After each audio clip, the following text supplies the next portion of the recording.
Okay, so now that we've seen a little bit about how nHair works, there's another thing you can use nHair for, and that's to make a dynamic joint chain. You can make a curve dynamic and then use that curve as a spline IK. So what I'm going to do is I'm going to do it for the back loincloth here. And for the project, if you don't want to do the hair on the head, you can do the dynamic joint chain and the end cloth. That'll actually give you a good way to compare how end cloth versus an end hair dynamic chain works, because they'll be side by side. So what I'm going to do is I'm going to isolate this guy. Actually, I just want to isolate this guy.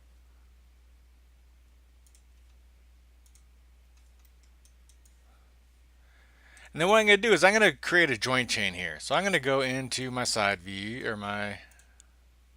What happened to all my settings over here?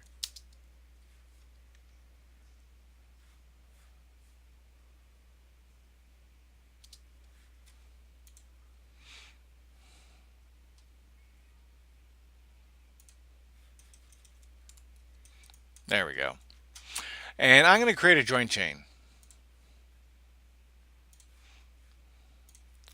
Now what I'm going to do is I'm going to create one joint chain above it. This is going to be the one that attaches to the rig, make sure it follows. And then I'm basically just going to draw a joint chain down the center of the cloth here. I'm not really worried about the tails that much. I just want to go through the center.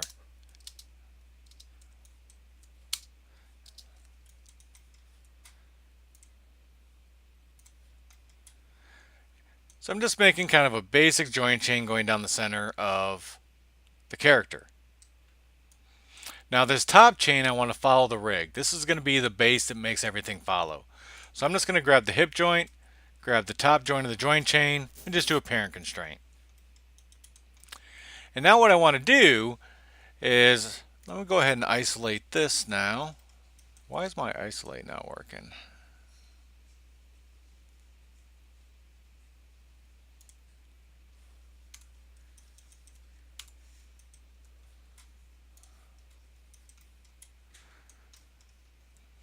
And I'll just do this. Show polygons gone. Poof. There we go. So what I want to do is I want to make a curve going from that second joint all the way down to the base. So I'm going to go into Create Curve Tool, CV Curve Tool. Make sure I'm not on linear because I want it to be flowy, so I want to be on cubic. I'm basically just going to hold down V to vert snap. And I'm going to make a curve going through all those joints except that top one. So now I have a curve.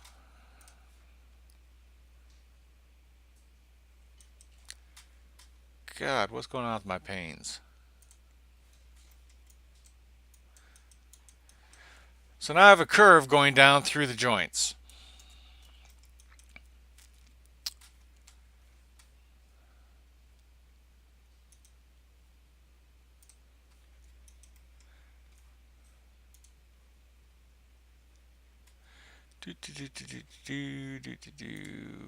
There we go. That's what I wanted. So now I have a curve going down through the joints. So here's my curve, here's my joint chain. So what I want to do is I actually want to make this curve dynamic. And I can do that under the FX tab. If I go to nHair, I can say Make Selected Curve Dynamic. And I want to attach it, exact shape. We can leave all this default. And I'm only doing dynamic, so I don't need the paint effects. All I need is the NURBS curves. And I'm going to say Make Curve Dynamic. Boof! You are now dynamic. Yay! What that did is that made a hair follicle. That's the original curve. And then a curve 2. This is the dynamic curve. Now if I go into the system, I do need to change a couple settings. So I'm going to go into the follicle. And right now, it's point locked at both ends. That means that dynamic chain is locked at the top and the bottom. I just want it locked at the base. That way it can flow back and forth from the bottom. That's what we're looking for. So now we have our dynamic curve. Now what we want to do is create an IK spline using that dynamic curve.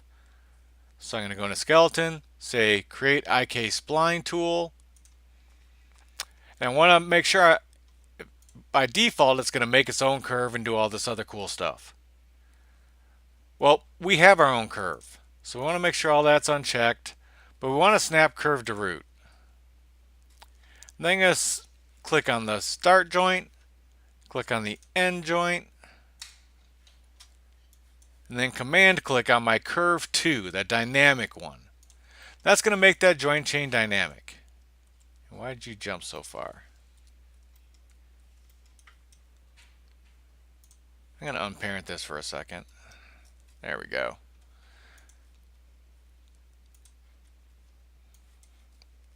Click the start joint, the end joint, command click on the curve 2. There we go.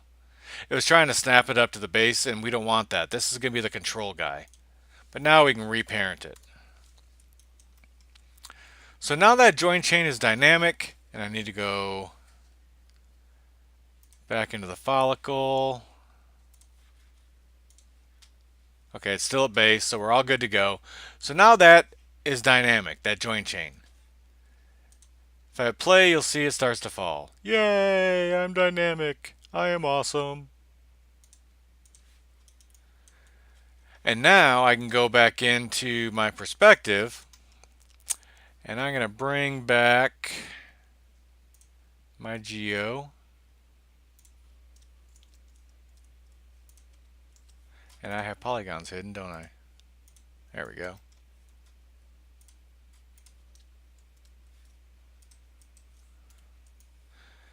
And now what I can do is I can grab all these joints here. I don't want to grab that top one. He's the control guy.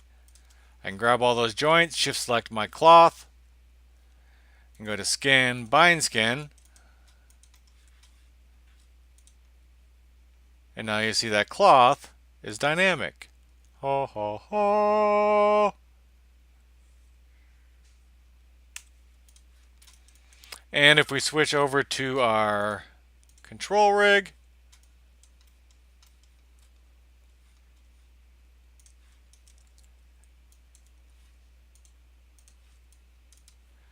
after reparent, hair can be kind of tricky to get everything to follow right. I want to grab that follicle, and I want to move it in under joint 1. That way the follicle system will follow. Now I'll go to my control rig, and now it's following along. And if I hit play, you'll see that that cloth is now dynamic. Yay! It's very dynamic.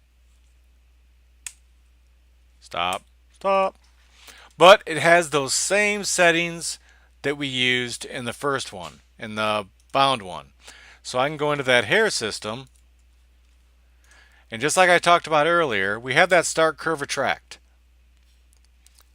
That's how it's going to follow. It's basically a hair gel.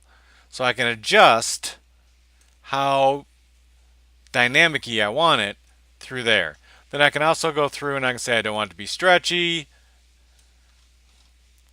Maybe give it some more mass.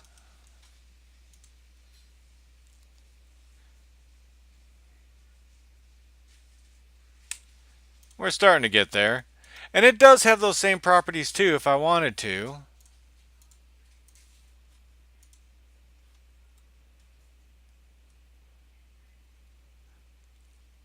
I could go in and even shape those by showing the start position curve, modifying it, and things like that.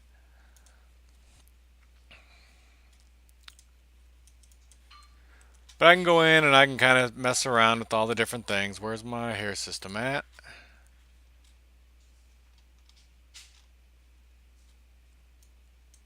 I don't want it to be that jiggly. I don't want it to be bendy. Give it some more mass. Give it some drag. And remember, when we're talking about the nucleus, you can always up your gravity.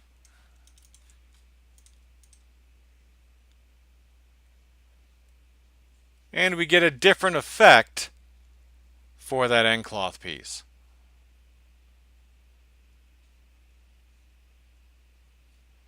So it's just a different way to get the same result. So you can either choose for the project to do a loincloth bit with the dynamic or do a simple hair system. All I'm looking for is dynamic joints, or dynamic curves, sorry, not joints, that are acting dynamic. So you can do either the hair system and the head. Keep it nice and simple. The one thing to keep in mind with these two projects, the nHair and the nCloth, these are entire professions unto themselves in the industry. There are people that do nothing but hair. They're hair techs or cloth TDs. All they do is cloth every day. The one thing to keep in mind is I'm not looking for perfection. You're getting 2 entire jobs in 1 week. That's a lot to do. And just tweaking some of those settings makes a huge difference on how it looks. So just keep in mind these two projects, the main thing I'm looking for is first for you to have fun. Go nuts. Give them a mohawk. Give them big bushy eyebrows. Make little eyebrow pieces and attach end hair to it. You can be creative. Just have fun. And what I'm looking for is that you know where the tools are at, how the tools work, and how you can start to work on your own education on it if you want to get more into it. Those are the main points I want you to take away from these two projects. Like I said, I know you're not going to be perfection the first time. Have fun with it. Play around with the settings.